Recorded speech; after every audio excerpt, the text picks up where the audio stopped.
lot of WWE fans get into fights with one another because they have differing opinions about what the company should not do. For example, there are tropes and trends that you can expect when you sit down to watch Raw and SmackDown, and while some love them, others aren't keen at all. When it comes to the law of diminishing returns though, my favourite phrase, it doesn't matter how good an idea is. If you do it over and over again, even the most casual audience member is going to notice and they'll start to get sick of it. It's just how the human brain works. There's plenty of these within WWE right now, so really, it would be nice if the promotion changed course, even if only a little. I'm Simon from What Culture, remember to subscribe, and this is 10 worrying trends WWE needs to end.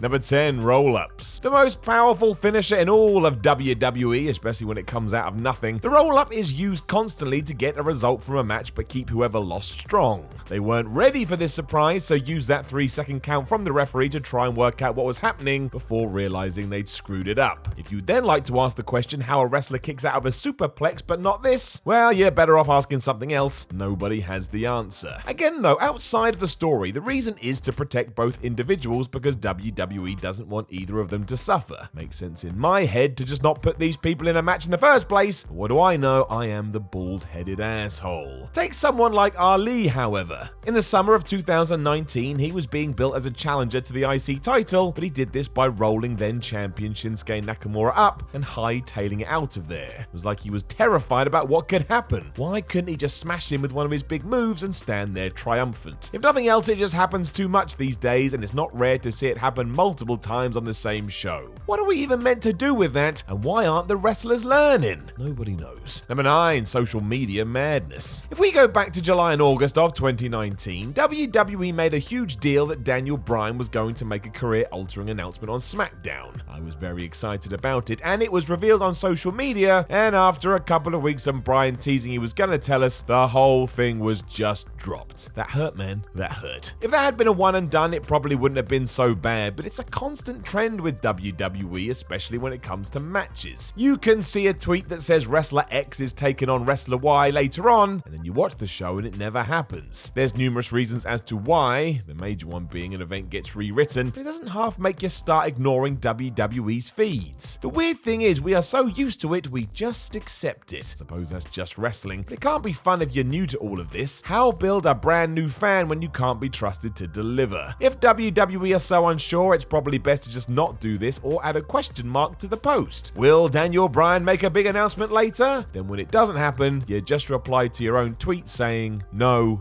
he won't. Number 8, changing the script. And as we just mentioned, changing the script, yeah! It's got a bit out of control, hasn't it? Now that's not to say it hasn't worked, because it has on occasion, and for a period throughout 2019 summer, Vince McMahon was apparently doing it every week on SmackDown, but the quality remained high. It had its knock-on effects as mentioned, but it didn't tank things like it could. The issue with this is you can't build long-term stories that way, and it's here where WWE desperately needs to focus. A reason to tune in each week and see how the events from 7 days ago played out. If you walk into the building hours before showtime and rip up the script, there's always going to be a panic and continuity will go out the window. How could it not? Don't have time to worry about that when you have live TV breathing down your neck. Number 7, KOFI-MANIA. I love Kofi Kingston. He's a beacon of positivity and proof that if you stick to your guns and work hard, success will come. It was awesome when he won the title at WrestleMania, and the fact he didn't lose it 2 days later was a welcome surprise. Unfortunately, WWE went the other way, made Kingston unbeatable, and kept putting him in feuds that didn't do much. It was Dolph Ziggler, Samoa Joe, Kevin Owens, but none were treated like Kofi was ever in danger. So when he troubled in Paradise them in the head and won, it was a case of, yes, again, diminishing returns. With no sense of danger,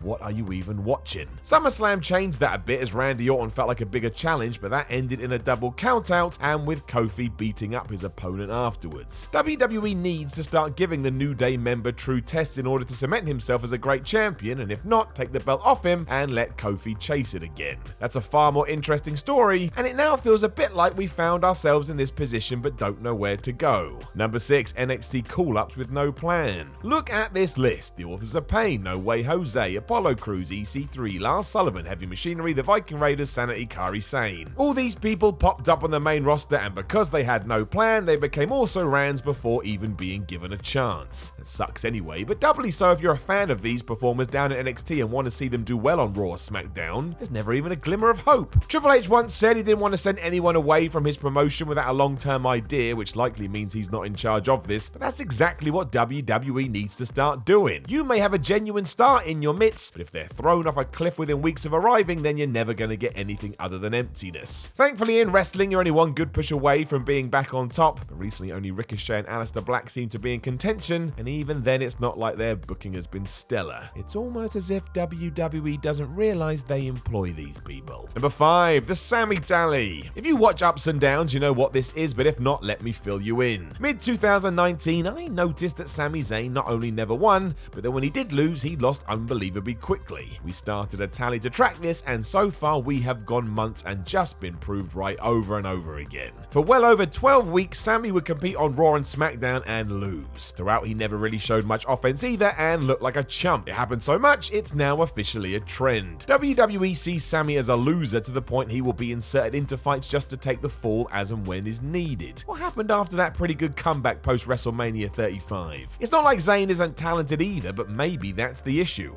He's proven time and time again that no matter what you give him, he'll make it work, which in WWE world usually means you get used in positions like this. Like a Dolph Ziggler, it's the same deal. It's an epidemic in the WWE, and if it doesn't change soon, it will be Sami's legacy in the company, and that doesn't seem fair. Somebody give El Generico a call. Number 4, talk shows. Another thing we get into on Ups and Downs, I can't figure for the life of me why the only idea WWE has sometimes to further a story is to have a wrestler host a talk show. There's Miz TV, the Kevin Owens show, A Moment of Bliss, and sometimes we even get more than one on a single show. Why can't they just come to the ring and cut a promo? What even is a WWE talk show other than a segment like that, but we put some chairs in the ring? It's just so lazy and feels like a creative cop-out, so we don't have to think of anything better. Don't think this hasn't been going on for ages either. Jerry Lawler's King's Court was back on SmackDown in 2019, and before he left, Dean Ambrose had the Ambrose Asylum. Back in the day, Edge also had the Cutting Edge, and yet none of these stood out in any way other than when Alexa Bliss does hers, she's at the top of the ramp. Ooh, brilliant. The truth is, such things are easy to write, and that's why we continually go back to them, but my word, they're rubbish and hold certain concepts back and puts it all in an obvious box. Number 3, ignoring the tag division. There is a good chance this may never be saved at this stage. Sometimes I can't even remember who the champions are on either brand because they barely feature and there's no real feuds, or at least none that have any weight behind them. Right now, all we get is the Viking Raiders beating jobbers and matches between the Uso and the Revival. What blows my mind is that there's so much talent there and fans enjoy it. There's no reason not to utilize teams for all their worth, which makes even more sense when you remember AEW is on the horizon. They are absolutely going to push it hard because the Young Bucks basically own the company, and you always want to ensure you have parity. WWE has no interest in that, and tag wrestling is the definition of the mid-card. It would take some serious effort to rehab this, which is why WWE should think about doing it sooner rather than later. Number 2, the wildcard rule.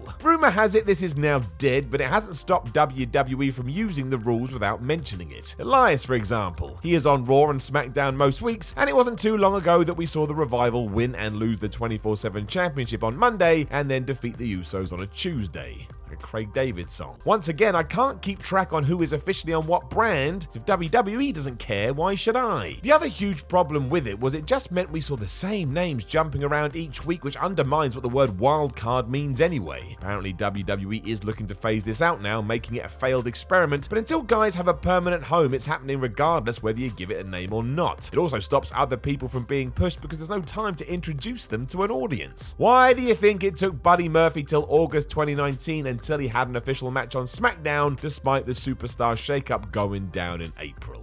Number 1, dull openings. Anytime a Raw or SmackDown starts with somebody coming out with a microphone and talking for 20 minutes, we groan. Much like a lot on this list, it's just been going on so long that it's hard to be enthused. This was a staple of the Attitude Era, and the Attitude Era was 20 years ago. How else are we gonna react, especially when it's flipping Shane McMahon cutting the same promo he did the week before, and the week before that, and the week before that, and the week before that? It's why when Braun Strowman plowed Bobby Lashley through the video boards, we went nuts. It's like Christmas come early. It's how these are structured too that drives everybody bonkers. You already know the wrestler sent out there is just going to set up a match or the main event for later, so you wait for them to be interrupted while twiddling your thumbs and drinking some Coke. Diversity, variety, and surprising the audience are everything, so after all this time, I think we can get away with the show opening promo. It doesn't work anymore, it's dull, I need something new. Know of any other worrying trends WWE needs to end? Let us know in the comments below, and don't forget to like, share, and subscribe. Then head over to whatculture.com and read yourself some articles. Follow What Culture on Twitter at WhatCultureWWE, and watch more videos here on What Culture Wrestling. My name is Simon from What Culture, and I will talk to you again soon.